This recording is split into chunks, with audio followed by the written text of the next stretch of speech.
করছিল, সেটা তো পাবেনি। যারা আপনাদেরকে সাপোর্ট করছিল না, সম্পর্কটাকে একটা পূর্ণতা দিতে যারা বাধা দিচ্ছিল, তারাও তাদের রিয়েলাইজেশন হবে, এটা বলে রাখি।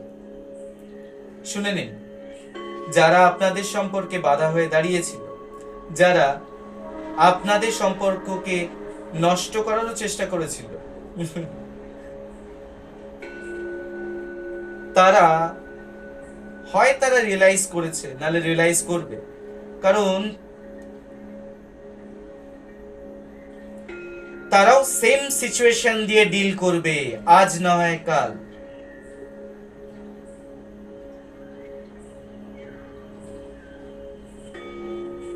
সিচুয়েশন আলাদা হতে পারে, বাট কর্মা ব্যাকফায়ার তো করবেই।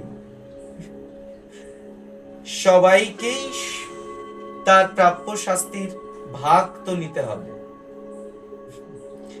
আমি আমার ক্লোজ কাউকে মিসগাইড করছি শুধু আমার নিজের স্বার্থ সিদ্ধির জন্য, সেটাও তো পাপ, তাই না? এবং আমি আমার ক্লোজ কাউকে অ্যাকচুয়ালি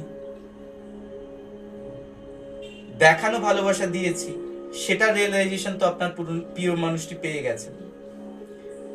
কিন্তু যারা এই সিচুয়েশনকে নষ্ট করার জন্য দায়ী ছিল কোনো না কোনো ভাবে, সেটা যে কোনো কেউ হতে পারে না কেন, সবাইকেই তার শাস্তি পেতে হবে, সবাইকেই তার শাস্তি পেতে হবে। আর একবার বলি, 3 বার, সবাইকেই তার শাস্তি পেতে হবে। মিলিয়ে নেবেন, আমার কথা মিথ্যা হবে না। তাদেরও কোনো না কোনো ভাবে, আপনি মানসিকভাবে, আপনারা দুজন যে যন্ত্রণা ভোগ করেছেন এতদিন ধরে, my dear friends, I repeat, খুব ভালো করে শুনবেন। আমি এরকম ভাবে কোনোদিন রিডিং করি না, আজকে যেটা করছি বিকজ আমাকে এটা পুশ করা হয়েছে, তাই আমি করছি। So I blindly believe in my god, my lord.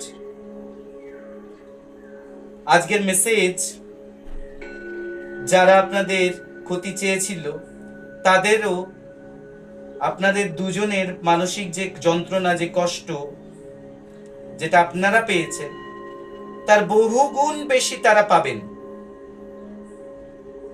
কোনো না কোনো সম্পর্কে, কোনো না কোনো দিন। হয়তো কেউ পাচ্ছেন,